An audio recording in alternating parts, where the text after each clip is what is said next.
essa troca rápida. É apenas o tempo da vinheta para ele estar aqui com a gente. Maurício Noriega, tudo bem? Bom dia. Tudo bem, bom dia, Carol.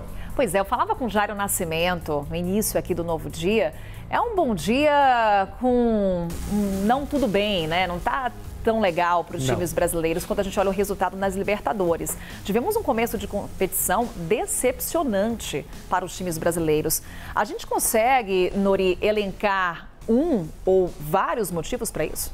Eu acho que existem alguns motivos que eu diria principais. O início dessas competições continentais, Carol, coloca a situação dos times brasileiros para eles mudarem, aquela história de mudar rapidamente a chavinha. Vem de competições estaduais, na sua maioria, alguns poucos jogos de Copa do Brasil, um ritmo diferente de jogo, de intensidade de jogo e uma arbitragem também muito diferente. O que acontece? Hoje o futebol brasileiro é referência na América do Sul. Todos os adversários que enfrentam os grandes times brasileiros querem ganhar dos times brasileiros. Isso dá visibilidade ao clube e dá visibilidade aos jogadores. Existe uma tendência de mercado hoje. Quase todos os jogadores profissionais de futebol da América do Sul vislumbram a possibilidade de jogar no Brasil. Então, os caras correm pra caramba e a arbitragem deixa o jogo fluir mais. As faltinhas que são marcadas aqui no Brasil, encostou, o cara cai, o árbitro vai lá, marca. Nas competições sul-americanas, na Libertadores e na Copa Sul-Americana, não é assim. E acho que os times brasileiros, além de terem jogado mal, eles não entenderam essa relação. Então vamos no caso a caso aqui. O Flamengo saiu na frente, estava com um jogador a mais. E aí, o que acontece, por exemplo, no caso do Flamengo especificamente? Eu acho que o Flamengo jogou mal, isso é básico, né? A gente vai ver o lance em que acontece o pênalti no Arrascaeta, o jogador que faz o pênalti do Milionários, ele é expulso. A partir daí o Flamengo vai até o final da partida com um homem a mais. Mas não teve ritmo, está argumentando através do seu treinador, do Tite, que a altitude influenciou. São 2.500 metros de altitude em Bogotá. Isso interfere na velocidade da bola, mas o Milionários é o 9º colocado do campeonato colombiano, não vence há 4 jogos. Tinha um terreno favorável, né? Eu acho que o Flamengo tem time, tem jogadores, experiência e treinador para ganhar esse jogo com tranquilidade. Fato é que jogou mal, não tem desculpa para o Flamengo. Parece que não, aquela história de virar a chavinha não aconteceu. O Flamengo está praticamente assegurado na conquista do Campeonato Carioca, ganhou o primeiro jogo por 3-0, era para começar voando na Libertadores, acabou decepcionando. Você falou da altitude, Nori, o Grêmio jogou na altitude também, e jogou com reservas. O que você achou do desempenho desse time alternativo? Eu acho que no caso do Grêmio, lembra muito o Palmeiras da temporada passada, o primeiro jogo também na altitude. O Renato disse que dá para recuperar. O Grêmio abriu mão desse resultado. Sabe que é muito complicado, são quase 4.000 metros de altitude, aí é difícil mesmo, é bem mais alto do que Bogotá. É um jogador a mais, né, como coloca. É, aquela história da velocidade da bola aí é terrível, falta o ar mesmo. A opção do Grêmio, que empatou o primeiro jogo da final do Campeonato Gaúcho com o Juventude, vai decidir em casa, foi abrir mão desse resultado para recuperar lá na frente nos jogos contra o Huachipato do Chile e o Estudiantes da Argentina. E aí temos o Corinthians, né? Para o torcedor corintiano, foi aquela noite com uma gangorra de emoções. Porque o Corinthians estava na frente, só que aí, o que aconteceu para não ter conseguido segurar o empate? Aí é uma situação bem mais complicada. Sul-Americano, o nível técnico é bem mais baixo do que o da Libertadores. O Racing é um dos clubes pequenos do Uruguai, tanto que o estádio Centenário está vazio, a gente percebe pelas imagens. Sim. Não existe pressão de torcida. Fato é que o Corinthians jogou muito mal. Mesmo fazendo 1-0 com o Yuri Alberto, o cruzamento do Garro, do argentino, depois de uma bola dividida pelo Romero, que entrou no segundo tempo, o Corinthians não teve controle do jogo. A equipe uruguaia, que é bem fraca, teve boas chances, teve um gol anulado pelo VAR, um pouquinho antes de empatar o jogo. Esse, a gente vai ver o gol anulado do Varela de cabeça. Anulado naquela linha traçada, Carol.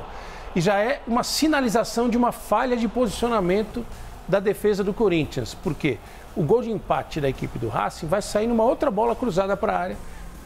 A gente está vendo a repetição do gol marcado pelo Yuri Alberto, um gol de centroavante, né? Tinha jogado com Pedro Raul e Yuri Alberto no começo, depois sai o Pedro Raul, entra o Romero.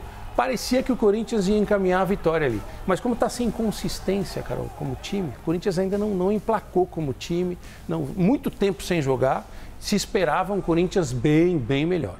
Pois é, e você destaca pra gente um pouco dessas competições acontecendo, enquanto os campeonatos estaduais estão aí numa reta final. E temos o caso do Inter. Sim. O Inter teve 8 dias para treinar e não conseguiu mostrar evolução. Sim. Quem é a culpa? Ali, eu acho que o Inter está numa situação também um pouco psicológica. O Inter foi eliminado na semifinal do Campeonato Gaúcho, precisava dar uma resposta para o seu torcedor, não deu. Esse lance é inacreditável. Olha o gol que o Borré, colombiano, estreando, muito bom jogador, perde. Nossa. A bola quica na frente dele e ela vem para trás, Carol. Ele não percebeu esse movimento de efeito da bola. E ela sai um pouquinho do controle dele, porque não tinha goleiro, estava sem goleiro. Depois dessa nem dorme, né, Nori? Ele é um jogador experiente, ele vai entender isso. Ele explicou ao final do jogo, numa entrevista, né, que a bola quicou para trás e ele perdeu o controle. Mas no começo do segundo tempo, o Inter levou um sufoco do time do Belgrano, que está em 11º lugar de 14 times de um dos grupos da Copa da Liga Argentina. Não é um time forte da cidade de Córdoba, então o Inter ficou devendo, tem um elenco poderoso, muita gente chegando, alguns desfalques, como o Ener Valencia, que não jogou ontem, mas já era para estar atuando melhor. É um caso parecido com aquele do Corinthians que a gente viu. Eu destaco apenas no Corinthians, que é aquele lance que a gente viu do gol do Racing, foi o gol anulado. Logo depois saiu o gol num lance bem parecido, o gol que valeu e decretou o empate. No caso do Inter, tem muita coisa para melhorar e acho que vai melhorar. Ressaltando, é Copa Sul-Americana, o nível técnico é mais baixo que o da Libertadores. Bem, Atlético Paranaense, agora vamos lá, o único brasileiro com salvou vitória. A pátria. Ufa, né, Nori? Salvou a pátria, jogando com o Sportivo Ameliano, é um time fraco também, do Paraguai. O Atlético não tomou conhecimento, fez o que tinha que fazer. 2 gols do Mastriani, do argentino, um gol do Fernandinho, jogador muito experiente. Livrou a cara do futebol brasileiro também na Sul-Americana. Vai forte para a Sul-Americana, como eu acho que o Inter vai forte, o Corinthians também vai forte, mas o Atlético fez o que se esperava de um time mais forte, muito mais estruturado, com o trabalho do Cuca agora como treinador, largando muito bem na Sul-Americana. Fez o dever de casa, né, Nori? Fez fora de casa, fez o dever fora de casa. Fez o dever de casa fora de casa, muito bem. Bem, então vamos lá falar um pouco do que podemos esperar para hoje. Temos mais jogos pela Libertadores. O Palmeiras, ele também deve entrar com o time reserva. Essa é a expectativa, né, Nori? Vamos lá, então, olhando um pouco para frente, dos jogos de hoje. Quais são suas apostas? O caso do Palmeiras, esse é um jogo em que eu acho que o Palmeiras está fazendo uma leitura parecida com a do Grêmio, abrindo mão de um resultado. Por quê? Perdeu para o Santos na primeira partida da final do Campeonato Paulista, precisa ganhar por 2 gols de diferença. Vai sem 7 jogadores titulares para a Argentina, diante de um bom time da Argentina. O São Lourenço é um dos grandes da Argentina. Acho que o Palmeiras está abrindo mão desse resultado, confiando que pode recuperar lá na frente. Temos a estreia do Botafogo também contra o Júnior Barranquilla, um time importante do futebol colombiano.